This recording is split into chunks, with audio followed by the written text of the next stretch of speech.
On 2nd and 2, Allworth coming motion right. This is Garrison trying to cut back. He fumbles the football. Freddie Dryer has the football. 89 of the Giants with the football. And how about this for an exhibition? That is the 4th Dallas fumble.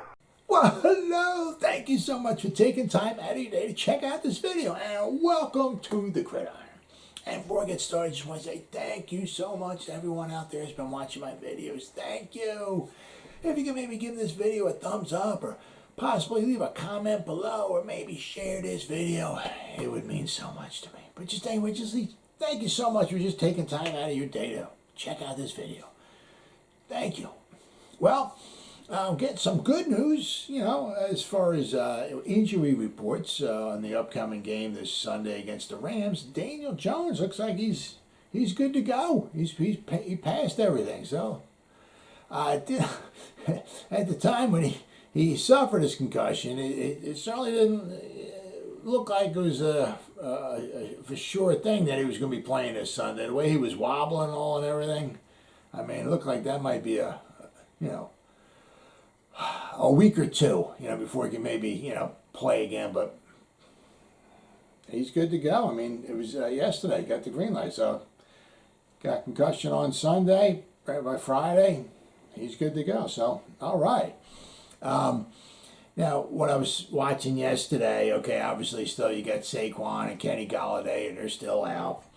Justin Hilliard, he had an Achilles, so he had to put him on the IR. Oh, my goodness. Shame. Guys who were questionable, okay, was Ben Bredesen, still with his hand. Darius Slayton with his hamstring. Apparently his hamstring was a little worse than Sterling Shepard's. I guess if you're going to have anybody in this game, I'd rather have the Shep man than Darius. If you had to pick between the two. I mean, it's nice to have, maybe Darius Slayton go deep. The thing is, now it's kind of like, who is going to go deep? Because you don't got Kenny Golladay, you don't got Darius Slayton. But if you can at least get Shepard out there, that would be huge. Andrew Thomas is still kind of questionable, and Kadarius Toney is questionable. So hopefully, if you can get Kadarius and Sterling Shepard out there, and I know Evan Ingram, he is what he is, but at least if you can get him out there, he's still a mismatch, okay? So that would be huge. I saw Aaron Donald, apparently it was last week when they played, he bumped his knee against a teammate and it caused some problems for him. So he sat out one or two practices this week. So he was on the injury list. So is Andrew Whitworth. He was on, and Deshaun Jackson. They were on, But they had I saw an article. There was 6 guys that the Rams kind of had on their injury list. But Aaron Donald with his knee, apparently he'll be playing Sunday. Andrew Whitworth and Deshaun Jackson and Terrell Lewis, they were on there. Terrell Lewis, he's the outside linebacker. Deshaun Jackson, we know who that guy is. I didn't want to bring his name up. And Andrew Whitworth, their tackle. They gave him rest days, so it is what it is. So, those guys will be playing. You got Jake Funk. He had a hamstring, and Matt Gay, he's got an ankle. But apparently all those guys on the list that I saw are going to be good to go for Sundays. Apparently the Rams really don't have much of an injury. Seems like every week the Giants have at least twice as many players on the injury list as the team that they're playing. This time, there's a list I saw. There was 6 Rams and it was 14 Giants that were on this list. Of course, on the list there was obviously Saquon Barkley, Kenny Golladay, and there was Daniel Jones, and there was Matt Skura, Andrew Thomas, Nate Ebner, Rodarius Williams, who's he's out for the season. There was Ben Bredesen, Logan Ryan, Jabrill Peppers, Sterling Shepard, Darius Slayton, Kadarius Toney, and Justin Hilliard, he's on the IR. So this list I saw, it's just the same every week. It's the same thing. The other team has maybe this many names, and the Giants have this many names. It's twice as many every week. But at least if the Giants get a few guys back, Cam Brown, hopefully he'll be coming off the IR soon. because he had a hamstring problem. Aaron Robinson, he's due to come off the IR soon. And somewhere along the line, hopefully within the next few weeks, look for Ellerson Smith to actually come off. I mean, he had a hamstring, I mean, like 3 months ago. I mean, I don't know. Guys, honest to God, I mean, I'm not a doctor, okay? I pulled a hamstring before. You know, I'm not a world-class athlete. I mean, when I pulled a hamstring, it was like probably in high school. I mean, it might have affected me for maybe a couple weeks. I mean, I don't know what you got to do to pull a hamstring in practice to sit you out for like 3 months, but that's what apparently Ellerson Smith did. So, but at least we're getting some guys back. Okay, so hopefully it's not all doom and gloom. You know, the Rams are like 10.5-point favorites on the road. Yeah, I mean, look for the Giants to give up a good fight. I don't think it'll be 44-20 like it was against the Cowboys.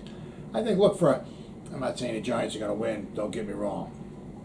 But, I mean, I would say 10 points and under, if the Rams wind up winning. Or at least I could see it being competitive for a while, maybe somewhere along, maybe in the fourth quarter, maybe the Rams pull away a little bit or something. But look for it to be competitive. I know the Giants have obviously had it up to here with, all the injuries and all the losing and all the bad press and the negativity and all that stuff. So the Giants are coming home in front of the fans. All right, so look for them to put on a decent showing. As I said, if the football gods are shining down on the Giants, they might even pull this one out, okay? But, I mean, look for them to put up a decent showing, okay? I don't see any type of a rout going on here. As I said, maybe if there is any type of a rout, it'll be, in the fourth quarter, the Rams score a touchdown or something to put them up by, like, 15 points or whatever, So maybe, but I'm saying going into the fourth quarter, maybe it's like, I don't know, 27-20 or something, and the Rams score another touchdown. So they bump their lead up to double digits in the fourth quarter. But look for a good showing from the Giants. At least, especially that we got Daniel Jones and Sterling Shepard back. Okay. Then I did see another article. It was a couple of days ago, trying to compare if it's like the last. I mean, because we know we're going through here, guys. We've seen it every year. The record. It's kind of like Groundhog's Day, the same record, almost. Losing record. So I saw is the Giants of the past 10 years, are they as bad as the teams that were back in the mid 60s to /70s? And surprisingly, even as bad as it's been for the Giants, the answer is no. They're not as bad as those teams were back then. Okay, the Giants got some work to put out for them. In the next few years, if they're going to try to equal those teams from the 60s and the 70s. Okay, and I'll even explain, because what I'm doing is I'm including this year, okay, with the Giants, because you got to go from 2012 to 2021. That would be a 10-year period. Okay, because you don't want to go back to 2011. You want to go from 2011 to 2020, because 2011 the Giants won the Super Bowl. Okay, so we go from 2012 to 2021. Okay, now in that period of time, the Giants went to the playoffs once. 2016, they had 2 winning seasons. 2012 they were 9-7, and 2016 they were 11-5. Very surprisingly. Okay, obviously they went to the playoffs. They got their rear ends handed to them by Mr. Aaron Rodgers and the Packers. That's when Odell Beckham Jr. decided to take a boat trip after the last game of the season. Let's not worry about the Packers in the playoff game. Let's go on a boat trip. That makes a lot of sense, right? But, I mean, as bad as that's been, okay, so if you go from 2012 to 2021, the Giants are 58-91. Okay, that's a .389 winning percentage. Pretty bad. Now, if just suppose this year the Giants, so we still got 12 games left. Anything can happen. I mean, the Giants can go 6-6, But I'm just saying we're trying to compare bad teams here. So just suppose the Giants lose the their next 12 games. Okay, that would put them at 58 and 103. Okay, from 2012 to 2021, and that would include this season being 1-16. Okay, they would have a 360 winning percentage over those 10 years. 360, okay? Then the Giants, I'm just going to go over a couple different 10-year periods here, okay? The Giants from 1964 to 1973, okay? They were 53 and 84, all right? They had no playoff appearances, and they had 2 winning seasons, okay, from 64 to 73.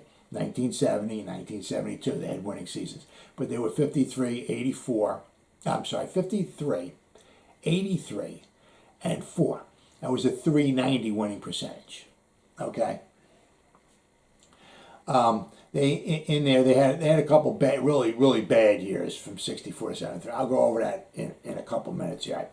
Then I took another 10-year period from 1970 that basically just does the 70s. We got from 70 to 79. The reason why I started the other one was in 64, okay, was in 1963 the Giants, okay, were 11-3 and they went to the championship game. And after 63, it all went into the dumper right after that. So that's why I started in 64, because you can't include the early 60s because the Giants went to 3 championship games. So it's got to start in 64, okay? 63, the Giants were, like I said, 11-3. 1964, they went from 11-3 to 2-10-2. Okay, they fell off the cliff big time. Okay, so that's why the first set of 10 years is from 64 to 73. The second 10 years is going to be basically the 70s. All right, the Giants from 1970 to 1979. They were 50, 93, and 1. That's a 350 winning percentage, okay? Which would be even worse than the Giants from 2012 to 2021. If the Giants were to lose every game this year, if the Giants were to go 1-16 this year, the Giants would have a 360 winning percentage, okay? From 70 to 79, the Giants had a 350 winning percentage. So pretty much even after this season, no matter what, from 70 to 79 was worse than from 2012 to 2021, okay? But from 1970 to 1979, no playoff appearances, but they do have 2 winning seasons, okay? Once again, in 1970, they were 9-5. 1972, they were 8-6, okay? But the pièce de résistance, the absolute most pathetic 10-year period in New York Giants football, a 10-year stretch, okay? It's from 1971 to 1980, okay? Those 10 years there, okay, the Giants were 45, 100, and 1. Now, they would have a lot more, they would have maybe a couple more wins, they'd have a lot more losses, but from 71 to 77, they only played 14 games. They didn't start playing 16 games to 1978, okay? But from 71 to 1980, okay, the Giants, obviously no playoff appearances. There was 1 winning season. That was in 1972 when the Giants were 8-6, okay? The Giants' winning percentage from 1971 to 1980 was 310. Okay, so I said, so even if the Giants were to lose every game the rest of the season here, and they would wind up 1-16, all right, their winning percentage would be 360. The New York Giants from 71 to 1980, their winning percentage was 310, by far the worst. All right, 1971, the Giants were 4-10. All right, you think last year the Giants averaged 17.5 points a game? You think that was bad? Okay. 1971, the Giants were 4-10. They averaged 16.3 points per game. They gave up 25.9 points per game. All right. 1972, the Giants were 8-6, the only winning season that they had from 71 to 80. All right. They averaged 22 points a game. and they gave up 17.6 points a game. They had a very nice, respectful season. Absolutely. They lost 6 games. 4 of those games were teams that went to the championship game. They lost twice to the Redskins, who went to the NFC Championship game. They lost 1 time to the Dallas Cowboys, who were in the NFC Championship game. And then they lost 1 game at home to the Super Bowl champion Miami Dolphins, the 17-0 Super Bowl champion Miami Dolphins. The Giants lost 23-13 at Yankee Stadium. All right. The Giants had 6 turnovers in that game. The Dolphins had 1. So, go figure why the Giants lost that 1 game. But anyway, 1973, the Giants were 2-11-1. They averaged 16.1 points per game. They gave up 25.9 points per game. They were 2-11-1. They started that season 1-0-1. The final 12 games, they were 1-11. Oh my God, I can still remember watching those games on TV when I was living in New York. Oh. They had back-to-back 2-win seasons. 73, they were 2-11-1. 1974, they were 2-12. 1974, they averaged 13.9 points per game.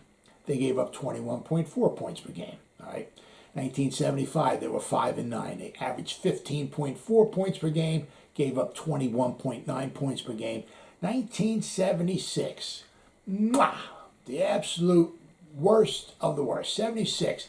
First season they started in Giant Stadium. They started the season off 0-7. The last, then they fired Bill Arnsparger, brought John McVay in as coach. They were 3-4 their final 7 games. Okay, so they were 3-11 for the season, 1976. They averaged 12.1 points per game. They gave up only 17.9 points per game. They had a good defense. They had no offense. 12 points a game they averaged. Think about it. Okay, 1977, the Giants were 5-9. They averaged, once again, 12.9 points per game. Back-to-back 12-point points per game seasons. They gave up 18.9 points per game. Very, very good. I mean, but it just, you got to think, is that the defense was even better than that. It's just because every time the offense went on the field, it was 1-2-3 punt, and then the defense was back on the field. We would get the ball 1-2-3 punt, the defense was back on it. It was just the whole game. And sooner or later, our defense would get tired, and they'd just give up some points. If our offense was any better, the defense would be better. But anyway, 1978, once they started playing 16-game schedule, the Giants was, in 78, they were 6-10. They averaged 16.5 points per game. They gave up only 18.6 points per game. 1979, they were 6-10. They averaged 14.8 points per game. They gave up 20.2 points per game. 1980, the final season, they were 4-12. They averaged 15.6 points per game. They gave up 26.6 points per game. Okay, that 71 to 1980 is by far the most brutal 10-year period in New York Football Giants history. Okay, without question. Now there's a couple of honorable mention seasons I want to put in here. As I said, in 1964. 1963, the Giants went to the championship game. They were 11-3. They went to Wrigley Field. They lost to the Chicago Bears 14-10. They were the better team that day. They should have won. Don't even get me started. But they were 11-3. The next season, they were 2-10-2. They scored 241 points, gave up 399. They scored 17 points per game. They gave up 28.5 points a game in 1964. So they went from 11 wins down to 2. Okay. It was a -9. They went from 11 down to 2. I mean, that's a bad jump right there, let me tell you. But the worst season in New York Football Giants history had to be 1966.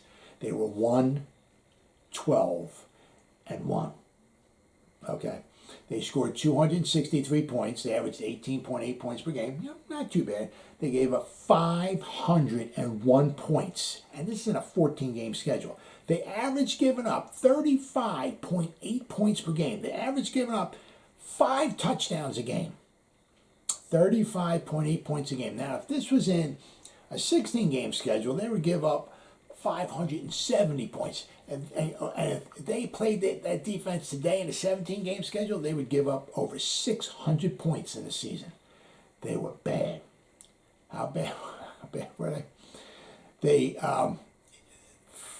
5 games that year, they gave up, their defense, gave up 47 or more points 5 times.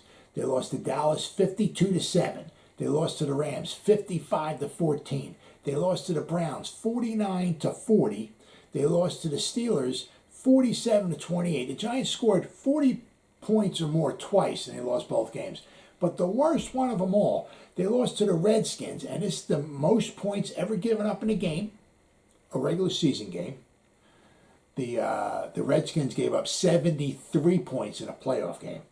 But here, the Giants gave up 72 points in a regular season game. So that's a record for a regular season game. 72 points. The Giants lost 72-41 to the Redskins when they played in Washington that year. And it was so bad, and this is something you'll never see ever again. It was 69-41. Time was running out. Washington had the ball in Giants territory down, in field goal range. The one guy named Sam Huff, who used to play for the Giants traded him to Washington, and he the rest of his life, he always holds a grudge against the Giants for that. Well, what he did as the time was running out, Washington was in Giants territory, deep in territory, field goal range. They had 69 points. What Sam Huff do? Calls timeout, and he gets the field goal unit to come on the field. And at the last play of the game, they kick a field goal to go up 72-41. Now you'll never see that today because there's too much sportsmanship going on. No coach is going to allow something like that to happen. At least I don't think they would anyway. But the Giants lost 72-41 to the Washington Redskins. That's how bad that team, 1966, was. They gave up 47 points or more 5 times, and in 14 games, the Giants' offense had 44 turnovers. That's 14 games. In today's game, at 16 games, okay, they would have 50 turnovers in 1966, okay, if they had a 16-game schedule. So you think Daniel Jones with 12 turnovers and 8 fumbles or this or that is pretty bad. Well, the Giants would have had 50 turnovers in 1966. That's pretty bad. So if you ever think, you're starting to think, well, how bad are the Giants from the past 10 years? Well, I mean, they're in a conversation without question, okay? But even if they were to lose the final 12 games of this season, okay, with their winning percentage, with the 1-16 season added in, their winning percentage would still not be as bad as the 1971 to 1980 New York Football Giants, who were by far the worst 10-year stretch in New York Giants football history. Well, as always, guys, thank you so much for taking time out of your day to check out this video. You guys stay safe out there and go Giants! Woo!